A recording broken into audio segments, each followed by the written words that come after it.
আসসালামু আলাইকুম সবাইকে আরেকটা ভিডিওতে স্বাগতম। এই প্রিয় দর্শক, বালুময় বীচ, প্রচুর কাজ চলতেছে এনসিডির বিচে।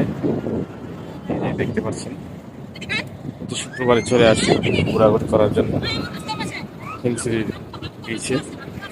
আজকে চলে আসলাম। মোটামুটি পর্যটক নাই বললেই চলে, হাতে গোনা কয়েকজন আছে, এরা বেশিরভাগ লোকাল, চোখের দিন হিসাবে পরিবার নিয়ে ঘোরাঘুরি করতেছে।